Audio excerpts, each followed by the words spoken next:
le projet ça fait 416 milliards mais dans les 416 milliards am na benn 50 ou 60 milliards boo xam ne dañ ne contrepartie état la pour payer les impôts léegi état mu ne comme man la ñu war a fay impôt te chinois bi nee na moom du ko fay man maa koy fay au lieu ma koy génneel sama bopp di ko fayaat sama bopp baale naa ko. Donc des fois loolu mooy nekk derrière les exonérations c'est pas forcément monsieur Mbaye wala Pape Demba wala Amadou boo xam ne dañ koy baal parce que yaa ma neex néew ma amu ci mais sur les grands projets Banque mondiale bu la financer du fay impôt FMI BOAD bu la financer du fay impôt OCDE bu la financer du fay impôt dal naan impôt bi yow yaa état yaa koy supporter mais léegi l'état lu muy joxe main droite pour récupérer ko main gauche problème d'écriture comptable kese la mais ñoom dañuy jàpp ni c'est pas la peine donc disons que projet nangam il est exonéré d'impôt bu boobaa ñoom mën nañ jënd oto duñu fay TVA duñu fay droit de douane parce que loolu yëpp bu ñu ko naree fay dañuy def facture jox ko état faye ko ba pare encaissé waat ko kon nag quelque part loolu yëpp am na si mais c'est bon de revenir sur le code général des impôts c'est bon de revenir sur les exonérations de façon générale mais des fois aussi lu ñu siy wax dafay wutee ak ñi nga xam ne ñun dund nañ ko de l'intérieur. Ok donc pour terminer yéen ñaar damay terminer ak yéen l'installation des membres de la haute cour de justice. autant que vous êtes des juristes. alors seen appréciation yéen ñaar donc ñu dar képp jotaay bi installé nañ haute cour de justice bi. et qui dit haute cour de justice xam ngeen li ci topp. Tout à fait. Ok maintenant par rapport à cette question je crois que l'installation de la haute cour de justice Sénégal dañ ko def exception te principe la c'est-à-dire. Je dirais même banalité la. Tout à fait parce que loo xamante ne ni c'est un impératif à chaque fois que législature bu bees am ñu mettre ko en œuvre. nekkul leen loo xamante ne ni en tout cas ça doit créer ce tollé mais importance bi mu am en la matière mooy le fait que en tout cas Sénégal le régime en place hérité benn situation boo xamante ne ni c'est un peu catastrophique et le fait de dire l'expression n'est pas de trop puisque ñoom avant ñuy installé wu. ay corps de contrôle yu bari publier li nga xam ne tey jii moom mooy ay rapports yoo xamante ne ni dafa épingler ay anciens dignitaires et même si moi je veux être réticent dans ce sens-là parce que épingler par un rapport n'équivaut pas à une culpabilité mais xam nga l'instauration de la haute cour de justice pourquoi mu nekk un impératif au-delà de la légalité parce que la haute cour de justice c'est une juridiction d'essence constitutionnelle prévu par les dispositions de l'article 101 de la Constitution et les modalités de son fonctionnement, de son organisation sont fixées par la loi organique portant haute cour de justice bi nga xamante ne Sénégal mettre na ko en œuvre depuis 2002. xam nga le président de la République au Sénégal je vais pas exagérer d'utiliser les mêmes expressions kii bi nga xam ne Ismaïla Madior Fall moom la waxoon qu'il bénéficie d'un principe de responsabilité absolue c'est faux parce que la disposition bi nga xam ne da koy incriminer dane le président de la République n'est pas pénalement responsable des infractions commises dans l'exercice de ses fonctions sauf pour haute trahison donc ce n'est pas un principe de responsabilité absolue boo xamante ne ni boo nekkee président de la République tu peux t'adjuger entre le droit def lu la neex après ça passe par perte et profit non léegi tey jii le président de la République il n'est pas justiciable devant les juridictions de droit commun le ministre il n'est pas justiciable devant les juridictions de droit commun et à partir du moment où le président de la République les ministres par rapport aux infractions commises dans l'exercice de leurs fonctions ils ne sont pas justiciables devant les juridictions de droit commun dafa am benn privilège de juridiction boo xamante ne am nañ ko léegi privilège de juridiction boobu mooy lan mooy tey jii nii que am na disposition constitutionnelle bi nee na pour nga poursuivre leen mënoo leen a poursuivre si juridiction de droit commun yi donc ils sont justiciables devant la haute cour de justice loolu moo tax les sénégalais yi nga xam ne tey jii par exemple dañ doon précipité wu di wax ne pourquoi le régime actuel yéex dans le déclenchement des procédures moi je me dis que ces gens-là ils n'ont rien compris parce que tey jii un ministre boo xam ne da nga ko bëgg a comparaître loolu devant les juridictions de droit commun mais ces avocats auront la possibilité de soulever des exceptions d'incompétence pour démontrer que à partir du moment où infraction yi ngeen koy toppee bi ñu koy commettre dafa nekkoon ministre bu ñu leen waree topp devant les juridictions répressives day nekk devant la haute cour de justice léegi bu ñu mettre en œuvre la haute cour de justice on aura la possibilité maintenant à travers véritablement la résolution de mise en accusation parce que en la matière am na yenn juristes yoo xam ne sax dañuy def ay amalgame parce que haute cour de justice bu ñu ko installé ba membre yi prêter serment mooy ce qu'on a fait aujourd'hui donc le premier président de la cour suprême moom mooy exercer les fonctions en tout cas de présidence de ladite cour.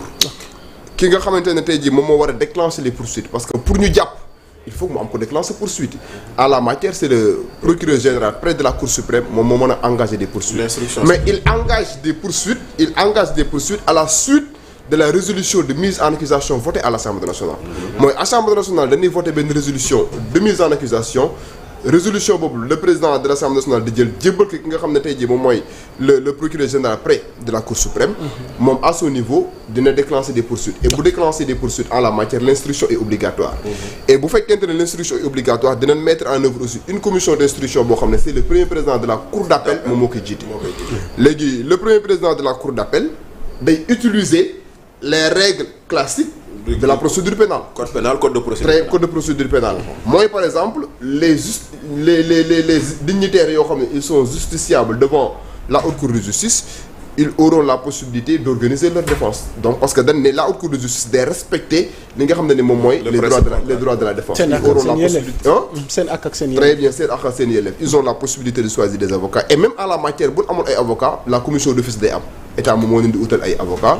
Donc ñu respecter la même procédure classique à partir du moment où la résolution de mise en accusation est votée et que le procureur général près de la Cour suprême enclenche li nga xam ne mooy des poursuites ñu dem vers une instruction le juge d'instruction conformément aux prérogatives yi nga xamante ne article 71 du code de procédure pénale daf ko jox il aura la possibilité maintenant de creuser dans son instruction préparatoire s'il faut aller vers des commissions rogatoires donc descendre sur les lieux donc délégation judiciaire donc am na tous les moyens parce que le juge d'instruction en droit ñun dañ koy considérer comme un magistrat enquêteur. dafa am dayooy. moo ëpp doole c'est le procureur de la République. parce que à partir du moment où le juge d'instruction est saisi d'un dossier le procureur de la République il est dessaisi. Procureur de la République fenn rek la mën a intervenir en phase d'instruction lorsque le procureur de la République constate la découverte de nouveaux éléments bu boobaa mën na def ce qu'on appelle un réquisitoire supplétif mu saisir le juge d'instruction ne que saisir naa la pour nga instruire à charge. non pas du uude. et à décharge. conjonction. sénégalais dañuy juum naan à charge ou à décharge. de soi. boo gisee ay éléments yoo xam ne day chargé juge d'instruction da koy intégré mais boo constaté que y a des éléments qui déchargent da nga koy intégré. conjonction moo tax ñuy wax instruire à charge. et à décharge léegi à la fin maintenant de son instruction préparatoire le juge d'instruction léegi boobaa lay mën a saisir li nga xam ne moom mooy haute cour de justice. bu nga xamante ne nii premier président de la cour suprême moom mooy assurer la présidence. entouré en tout cas des députés yi nga xamante ne dañoo am fonction en la matière une fonction juridictionnelle. parce que ñi nga xam ne ñoom ñoo war a comparaître devant la haute cour de justice am na même un pouvoir de récusation bu ñu constater par exemple que député bii nii kat dafa am ay conflits d'intérêts entre autres mën nañoo récuser. moo tax ñu am suppléant. véritablement moo tax ñu war 8 suppléants ak 8 titulaires. voilà léegi nag bu ñu demee devant la haute cour de justice on verra. parce que l'idée bi nga xam ne ñu ngi koy agité mooy la poursuite de l'ancien président de la République. mais non moom il cuun laa bëgg. mu ñëw pour ñu tëj jotaay bi waaw. voilà mais peut-être nga baal ma benn précision ci loolu noonu sur ce que vous avez dit là. dafa am lenn loo xam ne daf ci am solo mooy l'instruction. est obligatoire en la matière. L'instruction est obligatoire te instruction boobu kenn du ko kii tafata. non. il faut le faire en respectant comme vous dites les principes contradictoires les principes du contradictoire le principe de l'égalité des armes le principe de la présomption d'innocence. de la présomption d'innocence. Voilà. Sauf que les députés qui ont été désignés par la haute cour de justice au moment de la mise en accusation ñoom ils ne votent pas. non duñ voter voilà parce que ça également c'est bon à préciser. ñuy jot a tànn.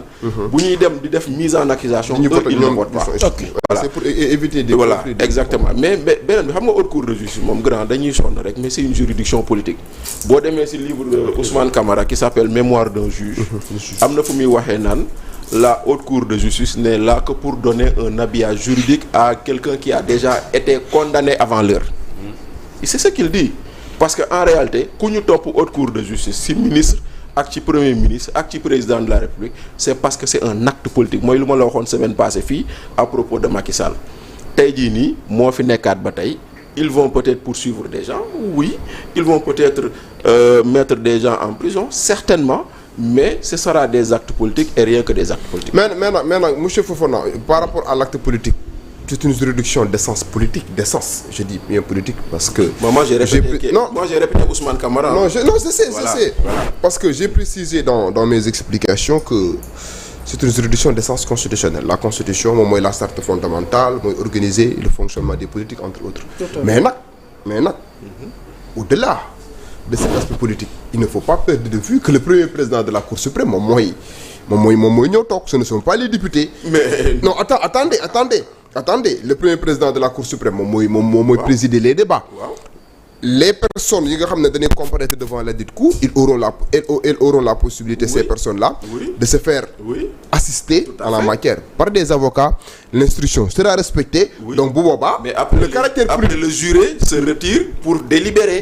Maintenant le juré est composé d'hommes politiques. Mais attention, même si le jury est constitué d'hommes politiques, il n'en demeure pas moins que bu fekkente ne par exemple am na un débat contradictoire et qu'il y ait véritablement un imbroglio dans la décision. La voix du président en la matière day nekk leen loo xamante ne lu prépondérante lay doon. quand tu on avance. Voilà maintenant par rapport je termine et je vais laisser le soin au sieur Thioune de poursuivre. Maintenant par rapport ak l'accusation parce que li ma gëm mooy ñëpp ñi nga xamante ne tey ji laale woon naan les anciens dignitaires yi nga xamante ne tudd nañ seen tur ci affaire yu bari war na noo leeral. ñu dem ñu saytu yoroon bi nga xam ne yoroon nañ ko Sénégal l'ancien président de la République aussi il est cité à U et à Dia par rapport à des faits yoo xamante ne ni amoon na dans l'exercice de ses fonctions. On aura la possibilité le juge à travers les éléments yi nekk à sa disposition il saura qualifier li nga xamante ne moom mooy haute trahison parce que même bu fekkente ne il n'y a pas une acception juridique de la haute trahison il n'en demeure pas moins que juge bi am na un pouvoir d'appréciation souveraine mu xool faits yi nga xam ne nii mettre nañ ko sur les faits visés dans la résolution de mise en accusation. Est-ce que mënuñu ko appréhender comme de la haute trahison et bu boobaa day nekk un débat contradictoire boo xamante ne nii. ok merci Thioune. waaw Thioune yow rek la ñuy déglu ñu terminer. man de li may wax na ko déjà li ma waroon wax il a tout dit il a dit l'essentiel donc j'aime pas di bàyyi pare yow. non mën a wax deux fois sama kaw ci ay sujets yoo xamante ni bokkuloon ci débat bi dañ bëggoon terminer. bu fekkee dafa am loo ci bëgg a dolli. yaamu sax maam amabilité bi. non moi j'aime pas di dugg lu mu wax parce que lu mu wax c'est très clair par rapport ak li Bassirou wax c'est quand même très précis et juste su ma ci waxee sax mën naa xaw a yàq lu mu wax sauf que damay laal tuuti ci. banque bi ñu waxoon sànq banque bi ñu prévoir pour la diaspora sénégalaise xam nga dafa am yeneen réew ñoom dañ ko expérimenté tey boo demee Maroc ñoom dañ ko expérimenté mais ça a passé la banque marocaine bu tudd BMCE c'est une banque boo xamante ni dafay ñëw pour dooleel li ñu tuddee les Marocains qui vivent en dehors du territoire marocain tey dañ ci mobiliser ay fonds ñu contribuer ci li ñu tuddee les infrastructures au Maroc nga dem effectivement Éthiopia la banque commerciale éthiopienne mais c'est une banque dédiée aux Éthiopiens qui vivent en dehors du territoire éthiopien tey l'Inde et Israël dañu leen di dooleel lever ay fonds pour ñu dooleel leen ñoom à partir de cette banque pour ñu investir en Éthiopie et di def di ñu tuddee des infrastructures publiques par exemple Sénégal on vous dit chaque année la diaspora sénégalaise dafay envoyer lu gën a tuuti 2000 milliards. Mais 2 milliards à partir des services de transfert d'argent wala ay banques mais ñooñu soo ko defee par Western Union par exemple mais commission yi wala intérêt yi ñoom day duggaat ci ñoom mais soo ko defee à travers une banque sénégalaise qui aujourd'hui à la limite consacrée à la diaspora da ngay gis ne tout va rentrer au service justement ci Sénégal et su boobaa lépp day dellu ci kër gi moo tax boobu nu ñu mën a gaayee def ko rek nga am solo. ci kàddu yooyu la ñuy yëkkatee jotaay bi. wolof danaan li duuf ci nag bi xajul ci. dafa may wax ci haute cour de justice. non haute cour de justice ñaari baat laa ci bëgg wax parce que quand même on a fini l'émission. c'est vrai da nga naan définition haute cour de justice. déedéet non dugguma foofu c'est-à-dire que dafa am benn expérience bu fi amoon avec Idrissa Seck. amoon na sax avec Mamadou Dia. 2 fois voilà mais avec Idrissa Seck on a vu que c'était un dossier quand même éminemment politique. il faut le reconnaître. voilà c'est un dossier éminemment politique mais. bi ñu defee résolution bi nga xam ne mooy mise en accusation bi ba mu jàll donc après gis nañ li ci topp donc fii tamit. mënuñu dindi l'aspect politique. En tout cas. aspect politique bi nga xam ne moom lañ ciy craindre mënuñu ko dindi. parce que aujourd'hui lu may bañ daal ci haute cour de justice bi daal mu nekk un instrument de règlement de compte c'est-à-dire que tey c'est vrai ay hauts magistrats ñoo nekk ci kaw ñoo ko jiite.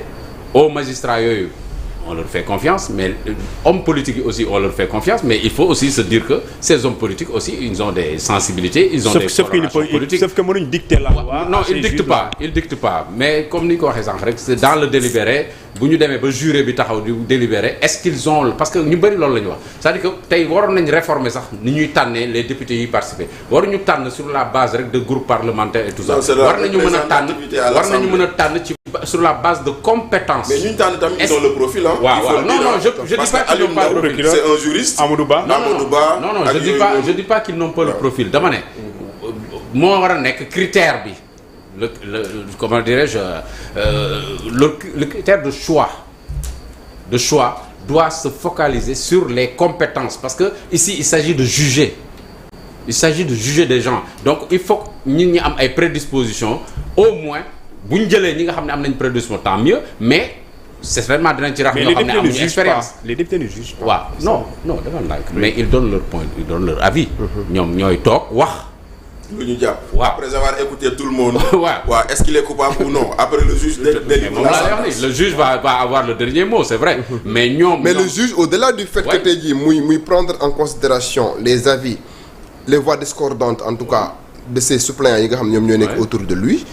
de prendre aussi en considération le contradictoire le débat contradictoire bi nga xam ne ni partie les avocats dañ koy mais rajouter aussi parce que c'est un procès le juge que le juge d'instruction ne quitte pas la nu mu tuddati la résolution s'il y a de faits nouveaux dañuy delluwaat assemblée defaat beneen résolution. parce que il est saisi in rem. merci beaucoup ça aussi c'est bon de le préciser. c'est la saisine in rem quoi. bu ñu leen saisir su ñu ko saisir. il n'est saisi que sur les éléments contenus dans la résolution de mise en accusation. voilà s'il y a de nouveaux faits il faut retourner à l'assemblée pour une nouvelle résolution. c'est pourquoi on dit qu'il est saisi in rem. exactement mënul dépasser. mais c'était un peu le débat que beaucoup avaient dit dans l'affaire Adji Sarr lu tax le juge n'a pas enquêté sur le complot ñu ne leen mais le juge ne pouvait pas enquêter sur un complot parce que il a été saisi sur un cas de viol.